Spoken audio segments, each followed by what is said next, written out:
guys, welcome back to another Friday Finish Lines. Thank you for joining me here on my YouTube channel where I take motivational quotes and I use them on different topics to inspire you guys in your everyday lives to not only better yourself, but to take these ideas and run with them and use them for other people in your lives to inspire them. With that being said, my biggest topic of discussion today is your biggest fan, and that would be you. A lot of the times we think of ourselves as the biggest critic in our lives, but I'm here to tell you being your biggest fan is the best asset you can have in the long run. With that being said, I have two amazing quotes for you guys today and I can't wait to share them with you. All right, let's get started. All right, guys, to start you guys off, my first quote of the day comes from Mel Robbins, and she says, "Be your own biggest fan.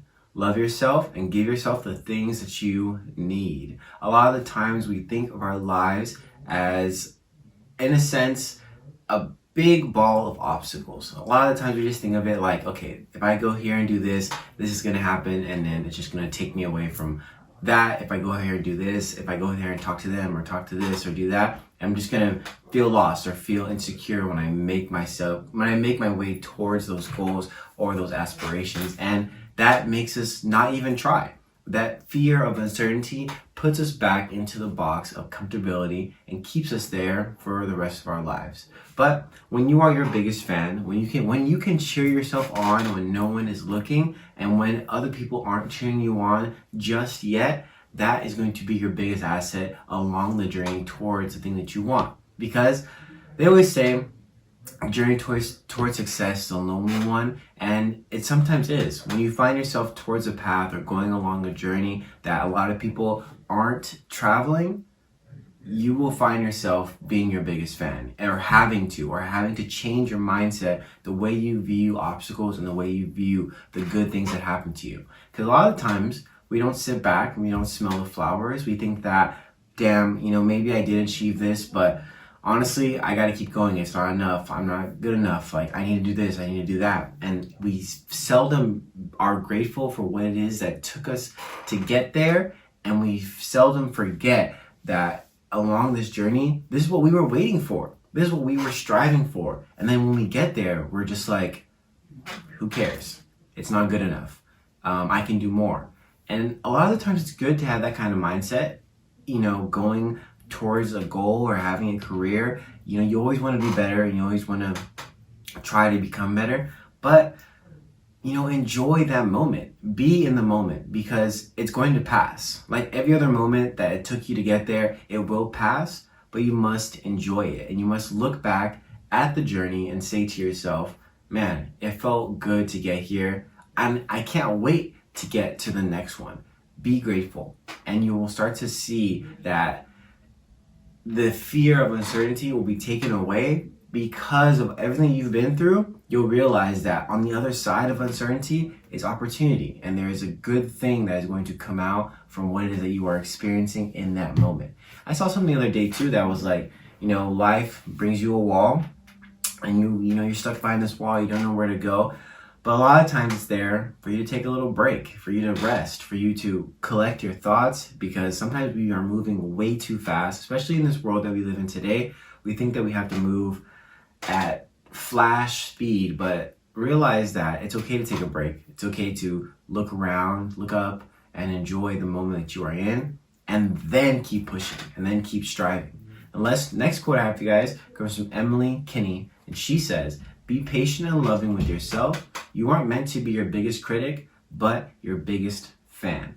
And I'm gonna kind of do the other side of this when it comes to the people around you. When you are seeing your friends or your family succeed, do you also feel a sense of success, or are you envious of them? Or do you start to compare what they're doing to what you're doing and think that you are inadequate or think that you're not good enough? And that is what I want to kind of touch on in this second half, is that when we see people around us succeed, you want to be their fan as well. You want to cheer them on. You want to be happy for them. Not saying to force yourself to do it. If you aren't, if that's the kind of person you are, then I think you need to really evaluate what you value, or really evaluate the people you have in your life, because sometimes maybe you shouldn't even be around them. If you are envious, or if you have a sense of I guess bitterness towards the people around you because they are succeeding and you are not, then you need to change your circle. And honestly, you need to take yourself away from them, because I think that you are the problem. When you tear people down around you that are succeeding, you take away from your own self-worth, you take away from your own journey, because you start to compare it, and you start to think to yourself that, man, if they're doing this and I'm still here, I must not be good enough, I must not be doing this. And then that forces you, or you force yourself to go out and do something different, because you think that, oh, if I'm not here yet and I'm this age or at this timeline, then I'm never gonna get there. And that happens to a lot of us all the time, because of comparison, because of social media. We just think that